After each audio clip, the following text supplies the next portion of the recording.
Et je t'ai retrouvé avec tes illusions quand tu me parlais de ceux-là qui vivaient humblement, sans rien demander, pratiquant leur vertu familiale, célébrant simplement leur fête, élevant pieusement leur fils.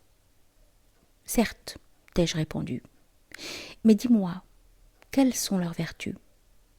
Et quelles sont leurs fêtes? Et quels sont leurs dieux? Les voilà déjà particuliers comme tel arbre qui, à sa façon, draine le sable et non à la façon d'un autre. Sinon, où les trouverais-tu? Ils ne demandent, dis-tu, qu'à vivre en paix, certes. Cependant, ils sont déjà guerres, au nom même de leur permanence, puisqu'ils exigent de durer contre tout ce qui est possible et en quoi ils pourraient se fondre. L'arbre aussi est guerre dans sa graine. Cependant, une fois acquise, leur âme peut durer. Une fois fondée, leur morale, certes, une fois révolue l'histoire d'un peuple, elle peut durer. Cette fiancée que tu as connue est morte jeune, elle souriait.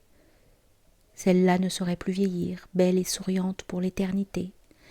Mais ta peuplade, ou bien elle conquiert le monde pour s'absorber ses ennemis, ou bien elle trempe dans les ferments mêmes de sa destruction.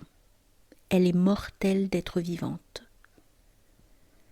Mais toi tu souhaitais la durée de l'image, comme du souvenir de ta bien-aimée.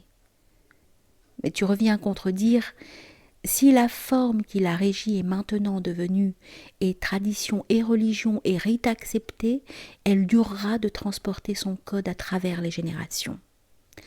Et tu ne la connaîtras qu'heureuse avec cette lumière aux yeux de ses fils. Certes, lui dis-je, quand tu as fait tes provisions, tu peux vivre un temps de ton miel.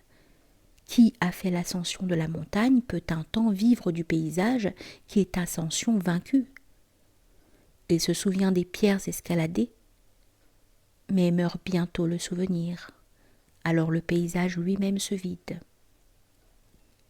Certes, tes fêtes te font refaire la création de ton village ou de sa réelle religion, car elles sont souvenirs d'étapes et d'efforts et de sacrifices. Mais meurt peu à peu leur pouvoir, car elles te prennent un goût suranné ou inutile. Tu te crois telle nécessairement. Ta peuplade heureuse se fait sédentaire et cesse de vivre.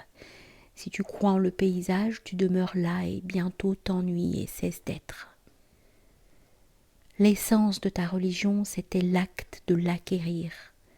Tu as cru qu'elle était cadeau, mais d'un cadeau tu n'as bientôt que faire et tu le relègues au grenier, en ayant usé le pouvoir qui était plaisir du cadeau et non objet dont disposer. Je n'ai donc point d'espoir de repos. Là où servent les provisions, dans la seule paix de la mort quand Dieu engrange.